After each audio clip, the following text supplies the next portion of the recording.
नमस्कार, मैं हूं कल्पेश। आप सभी से अनुरोध करता हूं कि कृपया चैनल को सब्सक्राइब करें और वीडियो को लाइक जरूर करें। अमेरिका के विदेश मंत्री मार्क रूबियो ने कहा था कि राष्ट्रपति डोनाल्ड ट्रंप यूक्रेन के राष्ट्रपति जेलेंस्की से बहुत ही खपाते और बहुत ही गुस्से में थे। एक सीबीएस न्यूज़ के इंटरव्यू में कहा कि केवल राष्ट्रपति डोनाल्ड ट्रंप ही नहीं बल्कि जो बाइडेन भी जेलेंस्की से बहुत ही परेशान थे।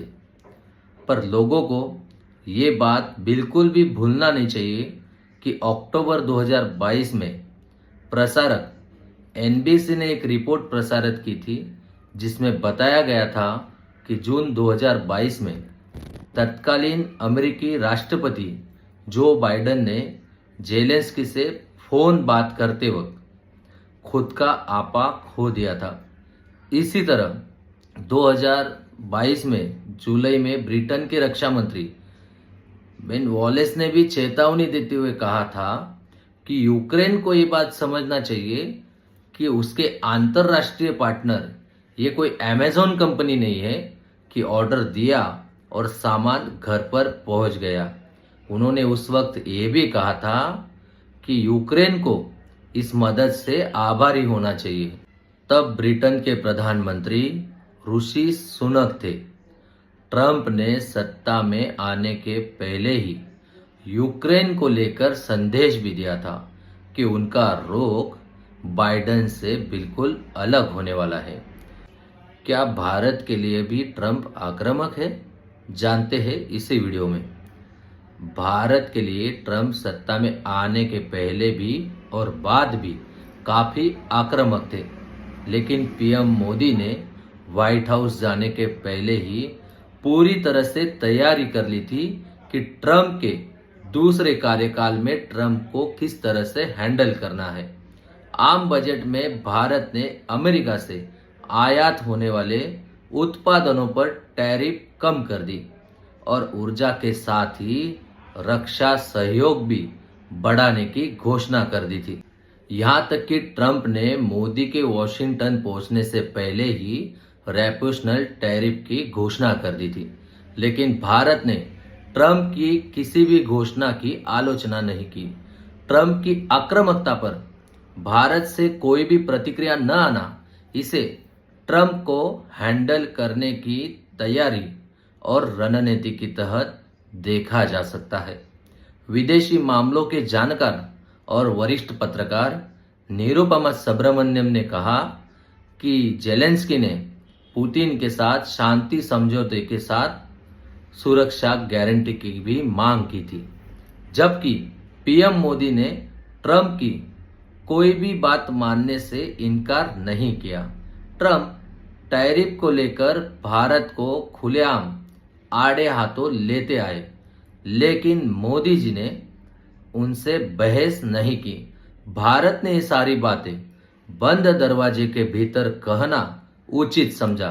ट्रंप का रुख भारत के लिए क्या सबक है?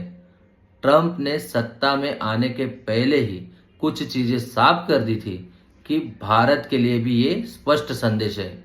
पिछले हफ्ते ट्रंप से पूछा गया था कि अगर चीन ने ताइवान को जबरन अपने में लाने की कोशिश की तो क्या अमेरिका ताइवान का साथ देगा?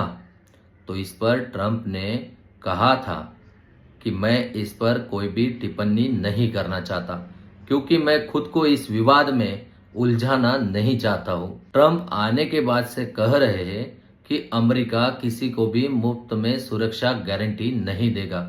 इससे भारत को क्या सबक सीखना चाहिए?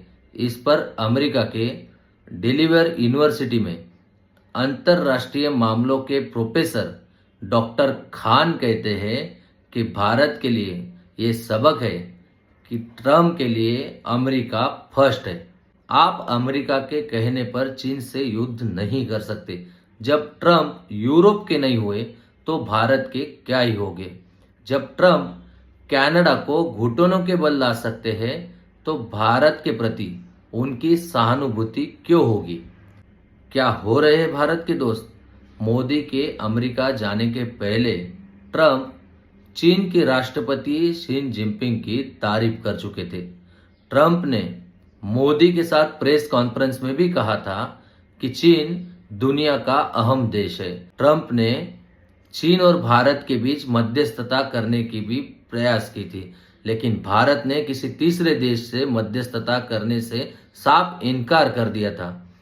ट्रंप अब पुतिन के लिए रोक अपना रहे, इसलिए भारत को अपने दोस्तों को पहचानना और पहचान करना ज्यादा जरूरी हो गया है।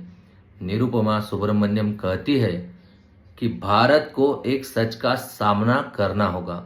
पुराने दोस्ती और साझेदारी शायद ही भविष्य में काम ना आए। भारत रूस के प्रति ज्यादा आश्रित नहीं रह सकता, क्योंकि पुतिन और ट्रंप एक ही पाले में नजर आते हैं।